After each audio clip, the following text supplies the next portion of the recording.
Aiden and I have been co-op playing the LEGO games for a couple years now, and we're doing pretty well to get through that game series. We have, by this point, a lot of videos in that series, so check out that playlist.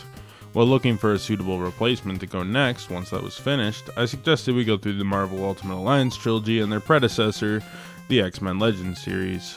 Due to an oversight, Aiden and I didn't realize we didn't own the LEGO Hobbit, so we decided while we waited for that to ship over, we'd start the Ultimate Alliance and X-Men Legends series, starting with X-Men Legends. And since he's getting close to ORAS, it looks like we're going to do X-Men Legends 2 next. I bought this used from Blockbuster with its sequel. According to the receipt I have from the purchase, I bought this game for $10 on GameCube and got the sequel free during some sort of buy one get one free sale at the time. X-Men Legends and Ultimate Alliance are beat-em-ups with level-up elements that are RPG-esque. Anyway, before we return to the LEGO series, we figured we'd work on this game, and I guess if we screwed up and need something else, we might continue the series beyond X-Men Legends 2. If not, these will be a couple preview videos for what we're working on after the LEGO series. X-Men Legends was distributed by Activision, was developed by Ravensoft, who started making games in 1994 and are still going strong. They originally worked independently until 1997 when Activision purchased the company. These days, they slave away in the Call of Duty mines, but back in the day they were known for IP games mostly from Activision that often had a pretty high level of quality. Working with IPs like Star Trek, Star Wars, Marvel, Quake, Wolfenstein, and pretty much playing COD support since Black Ops came out. They would do most of the X-Men Legends and Ultimate Alliance series, bar Ultimate Alliance 2, which was developed by Vicarious Visions, and Ultimate Alliance 3, which was developed by Team Ninja exclusively for the Nintendo Switch, but they would work on the first two X-Men Legends games as well as Ultimate Alliance. The original concept for this game was to do a Final Fantasy-esque turn-based RPG before it was changed to an RPG beat-em-up hybrid, and Ravensoft started by making a single-player beat-em-up before reworking the game into a co-op game. This may explain why much of the intro is single-player, which seemed like an odd move without that context. The voice acting was mostly veteran voice actors, but probably most notably, Patrick Stewart came back to voice Professor X and had some familiarity from the active X-Men movie franchise he was leading at the time. Finally, the art style they went with draws primarily from their Ultimate X-Men interpretation, which was chosen to make the game look like the films and comics, since the Ultimate X-Men series drew from the movies and brought it into comic format, hence the black and yellow costumes rather than the flashier X-Men uniforms of the main continuity. X-Men Legends sees a new mutant, Allison Cressmore, who is about to discover her powers when the Brotherhood of Mutants tries to kidnap her and force her to join them. The Brotherhood starts reaping havoc, all while the Sentinels are starting to boldly attack mutants, and Allison starts discovering her powers, leading to a final climactic battle with Magneto. The story isn't really that deep, it's just kind of a bunch of levels strung together by loose scenarios. X-Men Legends picked a cast of playable characters from throughout the X-Men's history to take the most iconic characters, with the exception of Magma, who's a POV character who the game chose because she was kind of a blank slate they could use to pace the player on. Wolverine is the first character, and he's something of a brawler character with health regeneration to make him pretty powerful. Wolverine started off as a one-off Hulk villain in Incredible Hulk 180 before being added to the X-Men team in Giant Size X-Men number 1 and becoming a staple of the team since that first major relaunch of the X-Men, being a major player in movies and television and of course the comics ever since, and taking on a larger role in the Marvel Universe, palling around with the Avengers and crossing over with pretty much every character Marvel had back in the day since he was so ungodly popular, especially in the 80s and 90s. Beast was one of the original X-Men starting way back in X-Men number 1 in 1963 and has basically been a mainstay of the team ever since. In this game, he's another brawler pretty similar to Wolverine. Colossus is yet another brawler with extra strength and was created for Giant Size X-Men number 1, the same issue that added Wolverine to the X-Men. He's been another mainstay since this original reinvention of the team. Cyclops was also created in X-Men number 1 along with Beast and has been one of the X-Men's major leads and rival to Wolverine for most of the X-Men's history at this point. In this game, he's a ranged character that's kind of a glass cannon, better at playing the background and shooting at enemies. Emma Frost is kind of an anti-hero, an occasional villainous version of Jean Grey, being a telepath that can make her skin diamond. She originated in X-Men 129 along with the rest of the Hellfire Club, which she's often associated with. Gambit is a character that was definitely popularized by the X-Men TV show and was kind of a random addition to the cast, cameoing in X-Men Annual number 14 before debuting fully in X-Men 266 in 1990. Regardless, he was able to charge objects with energy and has a mixture of ranged and close counterattacks. Jean Grey was introduced in X-Men number 1 and has been a major player in the X-Men, occasionally being Phoenix, Dark Phoenix, Marvel Girl, or just Jean Grey. In the game, she's a psychic and can shoot energy blasts, being a pretty solid range character a la Cyclops. Jubilee first appeared in Uncanny X-Men number 244 from 1989 and has been a mainstay in the X-Men cast, especially following the animated series similar to Gambit. She's able to shoot energy beams, which is another ranged attack. Magma is a character created for the game, at least the Alison Cressmore version featured, with a similar Magma character being created for the New Mutants. Allison never featured in a comic story and has only been in this game to date. She wouldn't return for the sequel game either, this being her sole appearance in any media ever. Nightcrawler is a teleporter and has a physical moveset, but is able to keep some distance, being that he can teleport. Nightcrawler debuted in Giant Size X-Men number 1. His character type would be similar to Deadpool's in Ultimate Alliance. Professor X, as I said, is a special guest character only playable in the Astral Plane mission. Professor X is another psychic character, first appearing in X-Men number 1, along with the original team who are also all playable, bar Angel, who's never playable in the entire series, but is a boss fight in the second game. Psylocke is a playable character in this game, first appearing as a background character for Captain Britain in Captain Britain number 8, before eventually becoming an X-Men character in New Mutants Annual number 2, and becoming a famous character through Jim Lee's X-Men run, which would go on to inspire the animated series. She's a physical attacker mostly. Rogue is a tank with crazy power in the game. Rogue first appeared in Avengers Annual number 10 back in 1981 and has since become a major member of the X-Men, being popularized in the 1990s TV show along with characters like Gambit and Jubilee. Storm is another character created for the now legendary Giant Size X-Men number 1. Storm is a ranged character with, as you can imagine, a lot of weather-based attacks and a lot of focus points. Some of the notable non-playable bosses include Mystique, Blob, Pyro, Toad, Juggernaut, Havoc, Sabretooth, and Magneto. A lot of people you'd expect to be in the Brotherhood of Mutants opposing the X-Men. X-Men Legends is an up to 4-player co-op top-down beat-em-up dungeon crawler with RPG elements. We already talked about each playable character, so I suppose we can talk more about the team Aiden and I used. Aiden and I used a min-max strategy. Essentially, each character we chose was designed to fit a role, and if they were successful at that, they would thrive, but we're also going to have excessive weaknesses that could throw us off if they were forced to do something outside of their role. Our team consisted of Wolverine, Cyclops, Rogue, and Jean Grey, though Jean isn't available for certain story reasons here and there, so we'd occasionally sub her out with Iceman. Wolverine has a healing factor, so we essentially invested heavily in strength and defense, with a slight health buff since he eventually needed that late game. Cyclops uses beams, so we dumped most of his energy into special attacks and didn't put much into physical attacks as he was a bit of a glass cannon.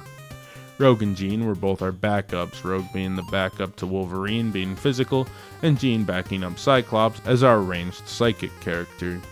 The game plan was rush enemies with Wolverine and Rogue while Cyclops and Jean hid behind the other two since their beams are powerful and accurate from a distance. This strategy seemed pretty successful since we felt overpowered with this strategy throughout the game's runtime. The game kind of varies in level length, ranging from 20 minutes to about an hour and a half. There are also some solo filler missions, mostly starring Magma, and some cool flashback missions featuring alternate costumes oftentimes. Some of the levels feel somewhat endless, but the gameplay loop stays pretty fun, with upgrades allowing you to do more damage to enemies, with some variety coming from the standard handful of foes. For standard enemies, there's a ranged variant as well as melee enemies.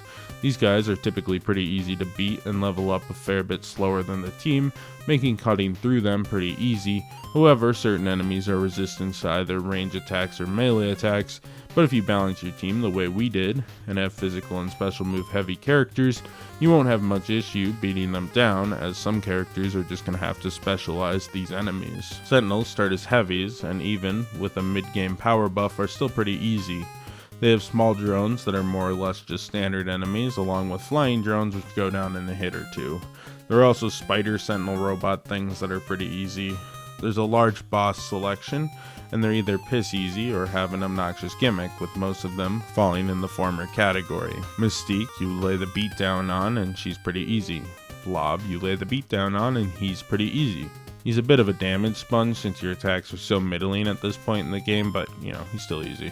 Pyro and the Toad are simple. Juggernaut has an invincibility buff, but that doesn't help his easy ass much when it lasts like 60 seconds, and he just stands there waiting to get beat down again.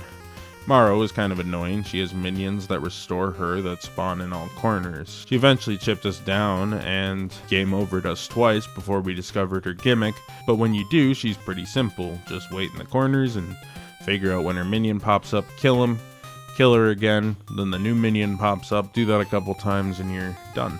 Havoc, you have to fist fight his Cyclops, which is kind of hard since we didn't buff Cyclops' health, defense, or physical very much, mostly putting it in special attacks, which Havoc was immune to, being that he's also an energy character and Cyclops' brother. But with a few health packs, he isn't too hard still. Avalanche and Sabretooth are an easy combo fight. Dark Blob required you to take out some vague pillars with no health bar, which was kind of weird, but he was easy. Dark Pyro got one-shotted when I tanked in as Wolverine. Dark Avalanche was easy, and for Shadow King you play as a giant gladiator, Professor X. This guy seemed hard at first, but I realized in the middle of the second attempt that Professor X had upgrades you could use, so I put it all in strike and pretty much defeated him in a few hits. If you know he has the upgrades, he's not hard at all.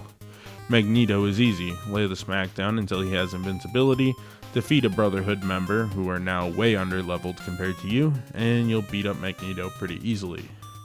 Master Mold is the final boss and a giant sentinel. He's a bit tricky, his invincibility kicks in, and you can shut him down with some levers that are laying around the map. Then you just do some more damage and repeat this a few times and you'll win the fight. He's not too hard once you figure it out, and there's also an extraction point there, which is where you can save and change characters. So if one of your characters dies, you can just sub somebody else in, and with the game constantly ramping up the NPCs you don't play as, you can pretty easily just upgrade them and throw them into the Master Mold fight. So you pretty much have a lot of chances to fight this guy. He's not that much more powerful than you, and if you know to pull the levers, he's really not that hard. Overall, the bosses are possibly too easy more often than not, but can occasionally show some resistance. Multiplayer allows you to play as pretty much any character with mixed results because characters aren't always actually finished. It's cool that you can play as almost anyone though, and it's a neat little gimmick for battle mode, but a lot of the characters are just thrown in there and not even finished. For power-ups, the X-Men can get health packs and energy packs, which are self-explanatory. They're pretty easy to find, being littered all over the map, and are plentiful enough when you're beating enemies that even on hard grinds, which require a lot of health and energy, they're gonna pretty rarely be in short supply. There's also gear drops once in a while, which helps a little bit. You can put gear on that helps you buff certain moves here and there, but it's not like crazy by any means. You can also sell the excess that isn't equipped to the Forger for some money and keep the effective stuff, but gear won't really make or break a character if you get high enough leveled. Graphically, the game is alright, not a heavy display of graphical prowess for the time, but it's serviceable, and with so many characters on screen, I get why the graphics aren't super crazy, since optimizing would be really hard with AAA graphics of the time. And the game seems to very rarely have lag, crashes, or other issues, which would be the first priority in my opinion, and it plays well enough most of the time, and characters are mostly easy to tell apart due to posing and stuff. The team did decide to use the more familiar to screen Ultimate Comics costumes, as I said, which worked for brand recognition for the X-Men of the era, but the old school costume with different vibes and motifs may have been easier to tell apart in-game. So I'm glad it seems by Ultimate Alliance they rectified that strange quirk, and X-Men Legends 2 has alt costumes that are more of their standard main continuity comic book costumes, which helps them be told apart pretty easily. The music was pretty bland. When it plays, it's kind of just generic video game music, but it gets the job done. It was composed by Rick Schaefer. He's not super well known, but has composed a handful of games in the past. Throughout the game, you can collect comic books, which are actually a useful collectible because it gives a small base stat boost for the character featured on the cover of the comic. For example, Wolverine has a book that gives him +2 strike and +2 agility. Sketchbooks don't really do anything, but you can look in them, I guess, and Danger Room discs give you some challenge scenarios. The collectibles aren't very hard to find, but they're pretty useful for the most part in buffing your characters and have some real in-game use for the most part. The game had a couple really glaring and annoying glitches that showed up in the game, but for the most part it was really well optimized. There were just a few things that really bothered me. The most glaring are doors. Your teammates, whether they're CPUs or another human playing with a different controller, are hard objects, so you'll repeatedly get stuck indoors. It's most annoying if one player is in one room and you're in the other room and the computers get confused and just stand in the doorway, which happens extremely often, blocking your way. It's usually just a moderate inconvenience, but seems like something that they should have been aware of by the time this game was tested. It's not just an occasional occurrence either, this happened like 3 or 4 times per level at least. So when it happens to you 50 times in a game and you have to do this awkward character shuffle to get clearance, it becomes pretty annoying. Finally, we just hard fell through the map a couple of times during the X-Mansion Sentinel battle mission, leading to some insta-deaths and requiring us to use resources to revive the character that fell through. Both times it was Cyclops, and Aiden was naturally not very happy being the one playing Cyclops. You gotta press... What? What? Kind of annoying, but overall the game was in mostly good shape for a licensed game of that era. Overall, the game is pretty good. It has a nice combat loop, a good variety of characters, and is overall just a pretty solid, up to 4-player co-op top-down beat-em-up dungeon crawler with RPG elements. It's obviously smaller than the later games in some senses, and the scenario isn't really important, but they translated the X-Men over to the game with some good grace despite really only having 2 character types with some variations at their core, that being physical and energy characters. It still comes together pretty cohesively though. Transparently, I've played the other games in this series and I think it only goes up from here, but I think this game is fun and has a good gameplay loop and is overall pretty solid.